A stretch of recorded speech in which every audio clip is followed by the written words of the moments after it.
Hello Scouts, I am Scoutmaster Cole. I'm an assistant Scoutmaster with the Boy Scouts troop here in Albuquerque. Because of what's happening with the current virus and the virus scare, many of the Boy Scouts troops are shut down, as is my troop. Because my troop is shut down, I'm not able to teach my Scouts rudimentary skills because obviously I can't meet with them. So I figured this might be a decent solution for us to go over rudimentary skills. I figured it's a beautiful day and the fire ban has just ended, so why don't I go over some elementary fire making skills. Now, the main skill I'm going to go over is how to use a ferro rod. A ferro rod is this thing here. It looks like a metal stick, but it's a very soft metal. You can press into it with your thumbnail and cut a small groove in it. Okay? Now, a ferro rod is, the purpose of a ferro rod is, rather, that you can push a knife up against it and produce sparks. These sparks produce fire. So you just have to get it on the right tinder to start a fire. Now, what is tinder? Tinder is one of the three things are in the progression of a fire. You start out with something very easy to light on fire. You're talking about dryer lint, which I've got some right here. It can be small pieces of wood. This is actually too big to start a fire. I can't just hit this piece of wood with a ferro rod and have it light. That's too big. I've got papers that are from chewing gum. Every time I chew a piece of gum, I take the metal backing off the paper and I remove the paper itself. Now this paper, it's a paper that is waxed and it'll burn in essence like a candle. And I've got my fire kit. This is my primary fire kit that I take with me on every camp out. There are not ignition sources in here. This is mostly tinder. The reason there are not ignition sources is I always have my ferro rod and I always have a cigarette lighter in my pocket. This is a backup. I try not to use this because in an emergency, in wet conditions, I'm going to need this, and it's going to be a lot easier to light a fire with this than it is with this. So, why is this thing wrapped in tape? This is duct tape. Duct tape is great. It's a good solution for on campouts, for when you're out in the woods, for you to repair things. You get a hole in your tent, you duct tape it. You break a strap on your backpack, you can duct tape it. So it's always advised to carry duct tape. Easy way of doing it, just wrap some around your lighter. Take the label off and wrap some duct tape. It protects your lighter and it means that you always have it on hand. So anyway, back to it. This is jute twine. Jute twine is a naturally occurring substance. It's cheap, easy to get a hold of. You can get a nice spool of it for like $3 or $4 over at Walmart. And the spool is like 50 or 100 feet. It's a good amount of it. Finally, we have char cloth. Char cloth is a material. It's a blue jean material or like t-shirt material that you roll it up and you stick it in an Altoids tin or something that you can close, and then you close it, you light a fire and you toss it in the fire. Now while it's in the fire, it will consume everything off of the char cloth that it can, and it will leave behind this black material. This is in essence charcoal that is in cloth form and format. It's more flexible, easier to use than charcoal, obviously, and is also easier to light. Okay, so the progression of fire is you start out with tinder, which are these things that I just showed you. After tinder, you go to kindling. Kindling are pieces of wood that are smaller than your pinky finger. Now, if you remember, I showed you this piece of wood just a minute ago. There's a handful of others sitting around over here. These are great kindling. Just little bitty pieces of wood. Once I get my tinder going, I can add these on top of it. They will light on fire. And then I will progress to bigger and bigger pieces of wood. The bigger pieces of wood, the bigger or the longer the flame will last, until ultimately I've got a big enough fire going that I can add on logs or 2x4s or whatever to get a good fire going. Now this big chunk of wood, this I'm using as a table. It's got a few burn spots on it. I've already tested a few of these things out just before we connected.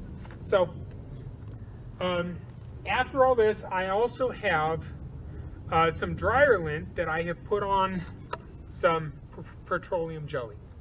Petroleum jelly is good stuff. It is a naturally occurring substance that has some of the same molecular structure as gasoline or as oil.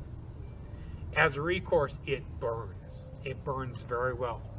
So if you mix that in with dryer lint, which is what I have here, you can see it's all shiny, that is the jelly. If you mix it all together, you've got guaranteed fire starter for difficult conditions. It's wet outside, no problem, here it is. It's cold out, no problem, here it is. You get the idea?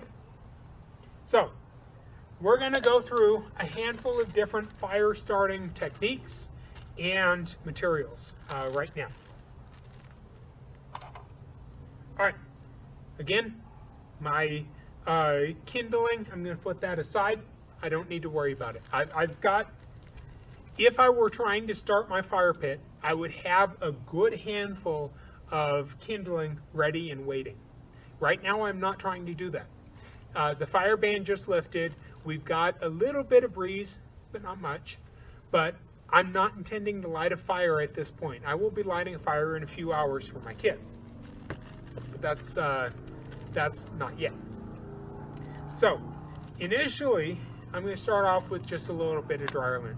Now, dryer lint, you see I'm breaking it up. I want to make it more poofy, make it easier to light. Dryer lint is a substance that occurs in your dryer, and it comes from the breakdown of your material, of your clothing. As your clothing breaks down in the dryer and the washer, it produces dryer lint. Now this stuff goes into the tubes, it goes into that filter in the dryer, and if you don't get it out of there, it can light on fire very easily. That's why they always tell you to empty the dryer lint, because you don't want to start a fire in those tubes coming out of your dryer or even in the dryer itself. That's a bad thing. So, the main reason I have my pocket knife out is I'm going to pin my kindling in place because I don't want it to blow away. No matter what, I don't want fire blowing away. So I've got my kindling sitting there. Excuse me, I've got my tinder sitting there. Kindling is further away. I'm going to take the ferro rod and knife, and I'm going to try to strike it. Now, I can try to strike it from here, but I'm going to have a real hard time getting the sparks to hit exactly where I need them for that to light up. You understand? So instead of doing that, I want to get close to the fire. Now that presents its own problems. If I'm close to the fire and I strike down on the ferro rod with my knife, as the knife hits the surface, which it would naturally do as I'm pushing down, as it hits the surface, it's likely to smother the fire. I don't want the fire to be smothered. So, instead of letting it smother my fire, what I like to do is I take the ferro rod, or the knife rather, and I'll put my hand on something stable, and I put the ferro rod up against it. And I pull the ferro rod back while trying to keep this hand stable. That way, I don't have the compression effect where my knife would smother the fire, and the sparks still go where I want them, and I am close to the material. for my testing here, I'm going to use a couple of Altoids tins. Doesn't really matter what you use, you just need something to keep your hand stable as possible. So, I'm close to the fire. My knife is going to be this is a 45-degree angle. That's too much. I want about a 30-degree angle, maybe 30, 35, somewhere around there. It's not precise. And also, I'm pressing the two of these together with a lot of pressure. I'm using a lot more pressure holding them together than I am pulling back.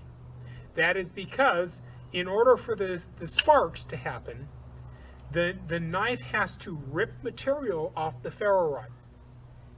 So every time I do this, I am ripping material off the ferro rod. So I have to keep them pretty tight together to have enough pressure so that it will give me the ripping motion that is needed. It doesn't hurt you, it doesn't hurt it or anything. Yeah. So my hand is here. I am holding it so that I'm a good distance about the ferro rod length away from the fire. I'm going to lean it in and put pressure between the two, and I'm going to pull. That quickly, I have got fire. That's all it took. That is your dryer lint. Dryer lint burns very well. Dryer lint burns pretty quickly. Now, what should every scout have when they're working with fire? Water. As they say at Gorham Scout Ranch all the time, hydrate or die. Hydrate or dihydrate, sometimes they say. You need to have water on hand at all times. For this instance, like I said, I don't want a big fire. I don't want fire to be going right now. So I'm going to be using a little bit of water in one of my pots, one of my outdoor pots, and that will keep the material in there from continuing to burn. All right, so next, since I picked this one up first, I'm going to go on to the jute twine.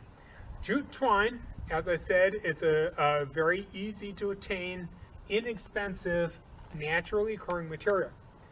They can't remember where it says that they mine it. It's like the Himalayas or something like that. It's from a bush that has this naturally occurring, very strand-like material. Okay?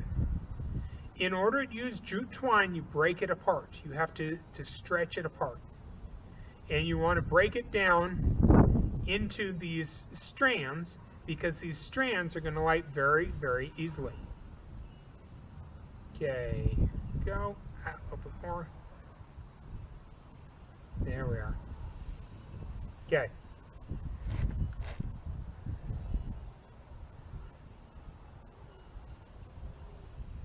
Now I'm out here in long sleeves and it's about 60, 62, 65, something like that out. It's a gorgeous day. I wore long sleeves because it was cold this morning. But dressed for the weather. Anyway, so I've got a good ball. I've got a good ball of jute twine that I've broken up. It's starting to get a lot more windy here, so I'm going to have to be careful. I've got a good ball of jute twine, and this time I'm going to use a rock to hold it in place because I cannot pin jute twine down. It just doesn't work that way. Again, going to put my hand on something. I could use a rock, I could use a brick, whatever. About a ferro rod length away from the fire, from where I want the fire to be, from my tinder. Hold the two together and hit it. See how fast that lit up? That is an excellent thing because if I had my kindling here, as soon as that lit, I would toss that on there because I would want that to light to start the fire going. Move that back out of the way. Again, I've got just that little bit, so I'm going to go ahead and light that again. Again, I've got my angle, I've got my hand resting on the Altoids tins for my example. I've got the ferro rod and I'm pushing the two together and I'm pulling back. If you can't spark here, you won't spark there. So when you practice here. Does it have to be done with a fixed blade knife? No, it doesn't. Any knife that has a sharp enough back, you need the corners sharpened.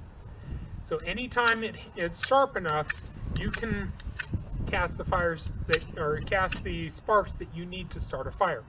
So for our example, I'll go ahead and use this, and the rest of my jute twine seems to have flown away. It's a good thing I haven't lit it yet. Okay. Now, that was my jute twine. Char cloth is very easy to burn, but it doesn't show up very well on film. So I'm not going to show that off. You have to have, char cloth isn't really a tinder, it's actually a spark extender. A spark extender is used to prolong the fire, to prolong the spark until you can get it into your tinder bundle. So if you had a good handful of jute twine, you make a good handful of that and then light a piece of char cloth, drop it in the jute twine, close it up and blow on it softly, you'll have fire. That would work great. But for right now, I'm not going to do that. All right, next. Again, I've got my chewing gum papers. Chewing gum papers, 99% of the time, people just throw these things out because they don't matter. It's just paper, right? Well, it's actually great fire starting material. There are several ways you can start a fire with chewing gum papers, including using it with a battery if you leave the metal on the back of it. I'm not going to. I shredded it up a little bit to try to make it easier to light, because the smaller something is, the thinner it is, the easier it is to light. So by shredding it up a little bit, I'm not giving the heat as much of a chance to disperse, and it will make it easier to light. Last time I did this, took me a couple of strikes, so let's see how long it'll take me now. One. Whoop, see that smoke?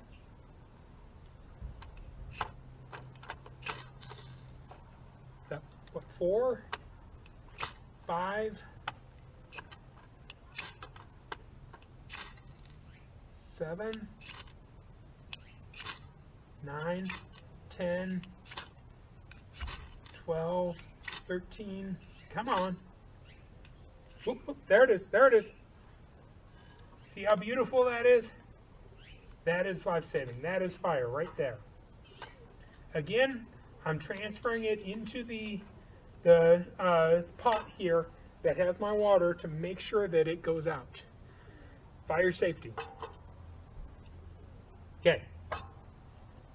That is the chewing gum wrapper. Takes a few hits with the ferro rod, or a few strikes with the ferro rod to get it to light, but it will light.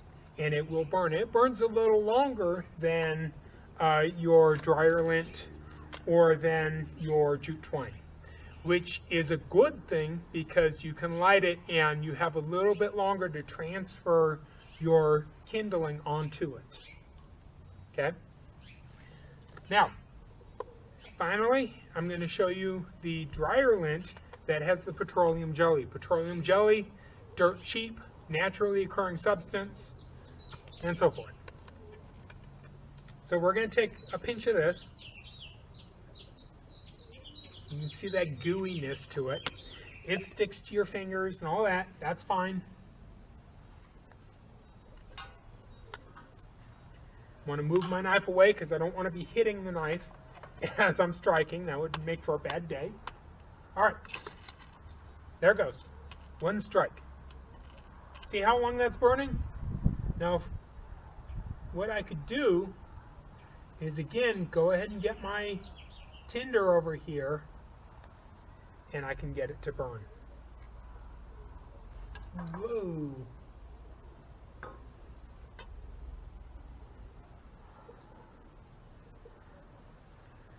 That is fire, ladies and gentlemen. Well, gentlemen. Okay?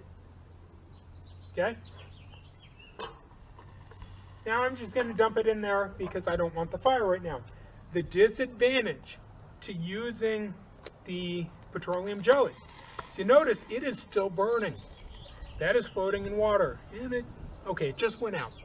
But it was still burning. What happens is the petroleum jelly in there burns so hot and so easily that it continues burning once you put it in the water. So the disadvantage is you need to know that it's there. If you're starting a fire and it's rainy, great, petroleum jelly. If you're starting a fire with the chance of things blowing away, where you may have to dump some water on it in a few minutes and put it out, whatever, you're practicing fire, you need to know that it's there and make sure it's out. All right, that is the fire making 101, shall we call it. Fire is a very simple thing once you understand it. Fire itself is, in essence, living heat. It wants to consume. It wants to burn. And if you give it something to burn that it is able to burn, it will burn. That's why you have to follow the progression of your tinder, your very, very small stuff, to your kindling, your half pinky size, your small pieces, and then you start working on fuel. And you don't just dump 2x4s on there once that's going. You have to work up to it. Bigger pieces, bigger pieces, bigger pieces, up until you're big enough. One of the easiest ways to get a bigger piece of wood, like this guy, lit, once you've got the tinder and the kindling going, is to do what's called feather sticking.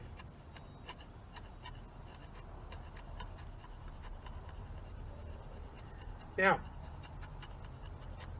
see these little bitty coils of wood there? Those will light very easily. In essence, it's creating tinder. Now, I wouldn't be able to light those and guarantee that this big piece of wood would be able to light. I would need a smaller piece of wood. So first I'd have to break this piece of wood up. Then I could feather stick, which is to get these little bitty coils of wood, and you want a lot of them. You don't just want a few. In fact, I don't have enough there. But you'd break up your big piece of wood, you'd cut it up, whatever, and then you'd sit there and you'd work on it with your knife to get these coils of wood. These coils will light fairly easily. If I were just using a lighter, I could light these coils with the lighter very easily. I couldn't do that with a ferro rod. Okay? This fire pit is safe. I know it is safe. That is out. It's not going anywhere. In fact, I'm going to dump this water on top of it right now. Now it's completely out. So that is fire making 101. If you're in a situation where you have to get a fire going to save your life, don't play with the ferro rod. Pull this out of your pocket and use it. If this doesn't work for some reason, go to your matches or whatever else you have. If you don't have that, then go to this, and you'd better pray that you know well enough how to light a fire with a ferro rod, because if it's cold and if it's wet, you're going to have a lot more difficulty using this. That's why we practice. Okay? In Scouts, most of the time, I like to light fires on campouts with a ferro rod. It's good practice. It's fun. It's a lot more fun than just pulling out a lighter and, okay, it's going. This way, I practice it. I get to know my wood. I get to know what I'm doing with the wood and how I'm trying to light the wood on fire and so forth. It gives me an understanding of the fire and of the fire making process that can be very useful. But again, in an emergency situation, don't bother messing around with this unless you really know what you're doing. You need to pull out your lighter and light it, because You don't want to freeze to death while trying to light it with your ferro rod. You definitely don't want to freeze to death while trying to light it with flint and steel. All right, guys, this is Scoutmaster Cole. I hope you guys have a great day, and thank you for watching.